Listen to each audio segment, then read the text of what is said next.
आप सभी को कार्तिक पूर्णिमा की शुभकामनाएं। साल की सबसे बड़ी पूर्णिमा और विशेष पूर्णिमा के रूप में इसे जाना जाता है। इस वर्ष इस जो है पूर्णिमा का व्रत 26 को करें या 27 को, इस बारे में यह वीडियो है। पूरे ध्यान से सुनिएगा, किस स्वरूप में आप पूजा करें, किस तरह से, कब आपको दीपदान करना है, संपूर्ण नियमों की जानकारी इस वीडियो में प्राप्त होगी। तो ध्यान से पूरा वीडियो सुनिएगा। जैसे कि यह दिन कार्तिक पूर्णिमा का दिन श्रीहरि विष्णु को समर्पित है, साथ ही महादेव की पूजा का भी विधान है। माँ लक्ष्मी और साथ ही जो श्रीहरि विष्णु के सत्यनारायण स्वरूप है उनका पूजन किया जाता है। साथ के साथ इस दिन आप सभी को किसी भी स्वरूप में आलस नहीं करना है। कार्तिक माह का अंतिम दिन यह जाना जाता है और सर्वश्रेष्ठ दिन के रूप में जाना जाता है।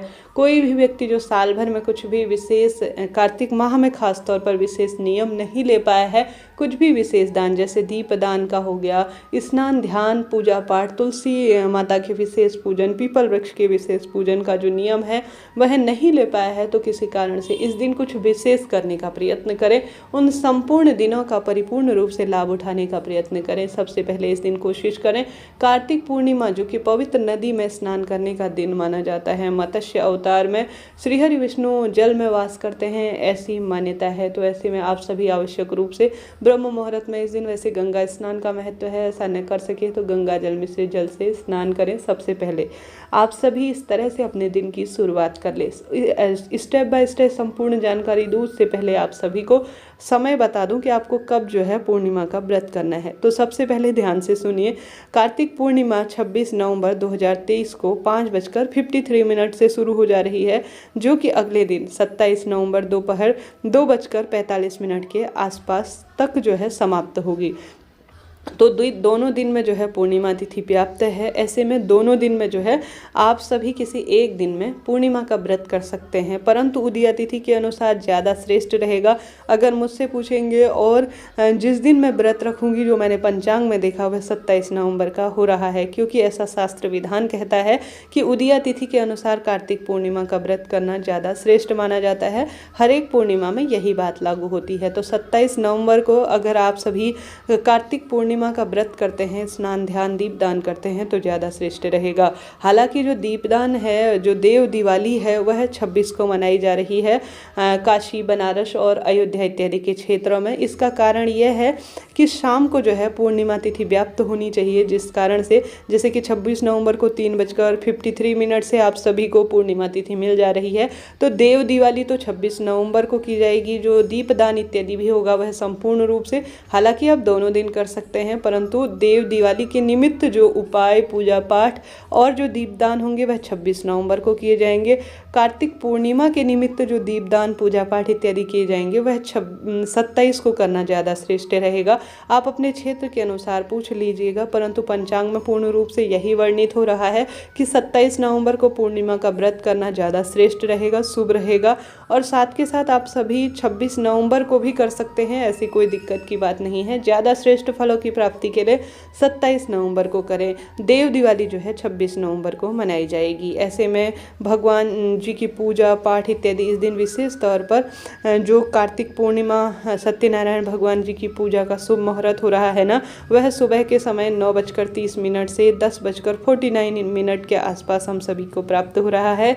इसके साथ ही प्रदोष काल में दीपदान का शुभ मुहूर्त दोनों दिन में 5:24 से 7:05 के आसपास प्राप्त हो रहा है, जबकि पूर्णिमा तिथि के दिन सुबह की जो पूजा का शुभ मुहूर्त वह 5:05 से 5:58 के आसपास बहुत सुखद और संपूर्ण जो शुभ मुहूर्त है, संपूर्ण नियमों के तहत वह प्राप्त हो रहा है। स्क्रीन पर भी सभी चीज़ें दी हुई हैं। यह सभी चीज़ें पंचांग में से देखकर, लिखकर बताई जा रही हैं, तो विश्वास करें और इसी समय में पूजा का श्रेष्ठ फल आपको प्राप्त ज़्यादा स्वरूप में होगा। तो इस तरह से आप सभी को पूर्णिमा का व्रत 27 नवंबर को करना श्रेष्ठ रहेगा। हालांकि आप 26 को भी कर सकते हैं, कोई दिक्कत की बात नहीं है। ब्रह्म मुहूर्त में स्नान, ध्यान इत्यादि से निवृत्त हो जाएं। तत्पश्चात अपने दिन की शुरुआत करते हुए आप सभी प्रभु स्मरण करें। साफ, स्वच्छ, सफ़ेद या लाल रंग के वस्त्रों का चयन करें। तत्पश्चात इस दिन विशेष पूजा, आराधना, दीपदान तुलसी माँ की करें। साथ के साथ पीपल वृक्ष की पूजा करें। तुलसी माँ में इस दिन आवश्यक रूप से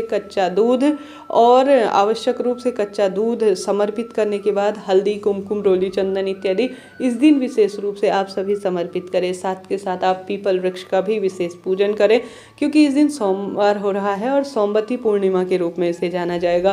पीपल वृक्ष की जड़ में काले तिल और कच्चा दूध समर्पित कर परिक्रमा करें, विशेष दीपदान करें। साथ ही महादेव पर इस दिन चावल समर्पित करना बहुत सर्वश्रेष्ठ कार्य के रूप में जाना जाता है। दूध, दही, घी, शक्कर, शहद से अर्थात पंचामृत से भी आप सभी आवश्यक रूप से शिवलिंग का अभिषेक कर सकते हैं। साथ ही घर पर एक अखंड दीप माँ लक्ष्मी के नाम का श्री हरि विष्णु के सत्यनारायण स्वरूप का प्रज्वलित करें। तत्पश्चात आप सभी खीर इत्यादि का भोग या तो सुबह या रात्रि में जरूर से बनाकर माँ लक्ष्मी के निमित्त समर्पित करें। इस दिन गर्म वस्तुओं का दान करें। खूब सुंदर अवस्था में जितना आपसे क्षमता हो, सामर्थ्य हो, गर्म वस्तु, गर्म कंबल हो गए, कपड़े हो गए, जुराब इत्यादि का दान करें। किसी गरीब ब्राह्मण जी को या साधारण सरल भाषा में जिसे जरूरत हो उसे दान करने का प्रयत्न करें।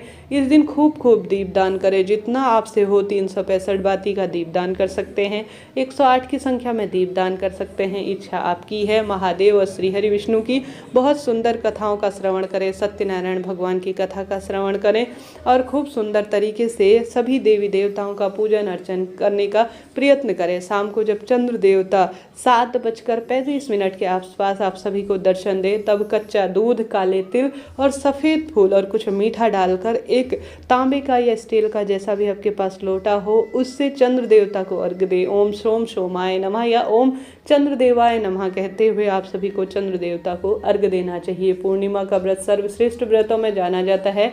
इस दिन आप सभी को चंद्र देवता का विशेष पूजन, माँ लक्ष्मी का विशेष पूजन करना चाहिए।